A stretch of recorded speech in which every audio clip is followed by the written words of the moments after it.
الله تشارلي حي الله تشارلي أقول لك تفضل.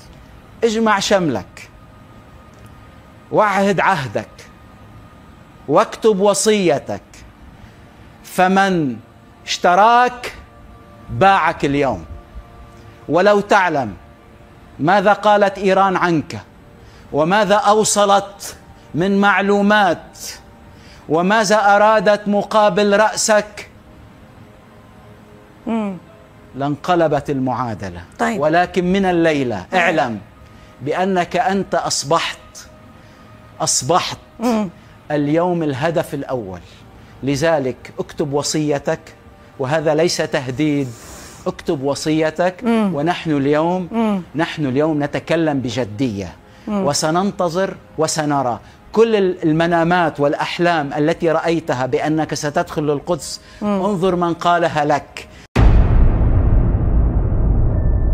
حسن نصرالله رهبر حزب الله لبنان آیا واقعا ترور شده یا فقط یکی از پیچیده‌ترین عملیات‌های مخفی تاریخ در حال اجراست؟ شایعات درباره ترور او از سال 2006 شروع شد، ولی همیشه چیزی پنهان بود. چرا اسرائیل هنوز نتونسته این مرد رو از بین ببره؟ چه اتفاقاتی تو پشت پرده میگذره که هیچ کس ازش خبر نداره؟ امروز قراره پرده از رازهایی برداریم که شاید شما هیچ وقت ازشون نشنیدید. سلام به شما بینندگان صوتی کانال گذر زمان. اگه به این سبک از ویدیوها علاقه‌مند هستید، خوشحال میشیم که کانال رو سابسکرایب کنید و زنگوله کنارش رو هم بزنید و در صورت حمایت کردن از ما ویدیو رو لایک کنید. آیا حسن نصرالله ترور شده یا فقط یک سناریو از یک عملیات پیچیده و پنهانی هستش؟ در این ویدیو میخوایم به ترور حسن نصرالله و پشت پرده های عملیات های مخفی او نگاه کنیم. ممکنه بعضی ها بگن که این مسائل خیلی پیچیده و دور از ذهنه، اما وقتی واردش میشیم میبینیم که همه چیز ممکنه خیلی نزدیکتر از چیزی که فکر میکنیم باشه. حسن نصرالله رهبر حزب الله لبنان که با وجود زندگی زیر تهدیدات مرگبار و تهدیدات‌های مداوم همیشه در صدر اخبار بوده، شاید از شنیدن اسمش ترس و شک و تردید در شما شکل بگیره، اما چرا اون اینقدر مهمه؟ در واقع نصرالله نه فقط در لبنان بلکه در خاورمیانه و حتی در سطح جهانی نقش تاثیرگذاری داره. او یکی از اون شخصیت‌هایی است که بسیاری از کشورها به عنوان تهدید شماره یک خود می‌بینن، در حالی که برای بسیاری از مردم لبنان و کشورهای عربی یک قهرمان به شمار میاد. این سوال شاید یکی از مهمترین سوالاتی باشه که همیشه درباره حسن نصرالله مطرح میشه.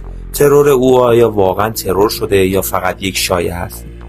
بیشتر از یک دهه هستش که شاید مختلفی در مورد حسن نصرالله به گوش میرسه. در ابتدا در سال 2006 درست بعد از جنگ 33 روزه یک سری اخبار منتشر شد که میگفتن حسن نصرالله در یک حمله هوایی کشته شده، اما هیچ وقت هیچ مدرک مستندی از این موضوع وجود نداشته. حتی در سالهای بعد هم این شایعات ادامه داشت. گاهی اخبار میگفتن که رژیم اسرائیل یا دیگر دشمنان حزب الله به دنبال ترورش هستند، اما همیشه این اخبار به سرعت تکذیب میشدن. همچنین در چندین مورد منابع خبری ادعا کردند که دستگاه‌های اطلاعاتی اسرائیل در تلاش بودند که نصرالله رو هدف قرار بدن، اما چرا اسرائیل همیشه دنبال اینه که نصرالله رو از بین ببره؟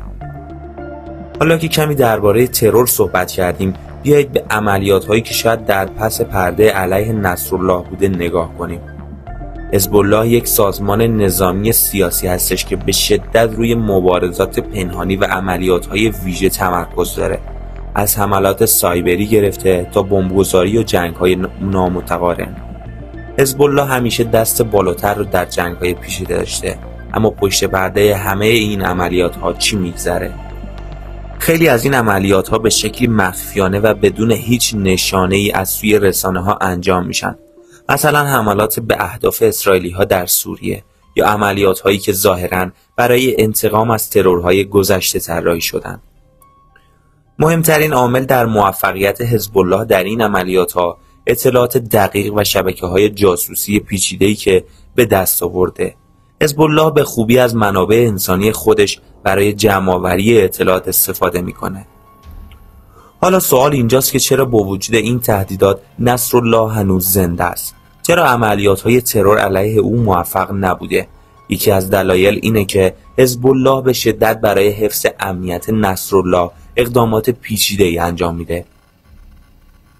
نصرالله هیچ وقت در مکان ثابت نمیمونه و همیشه در حال جابجایی هستش.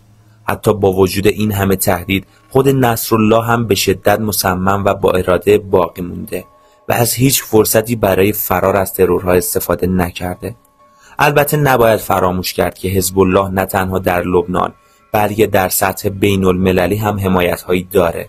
به همین دلیل هر گونه ترور نصرالله میتونه عواقب سنگینی برای منطقه داشته باشه. حالا که این همه اطلاعات رو مرور کردیم، به این نتیجه میرسیم که ترور حسن نصرالله نه فقط یک موضوع پیچیده و چالش برانگیزه، بلکه یک موضوع پر از تناقضات سیاسی و امنیتی هستش.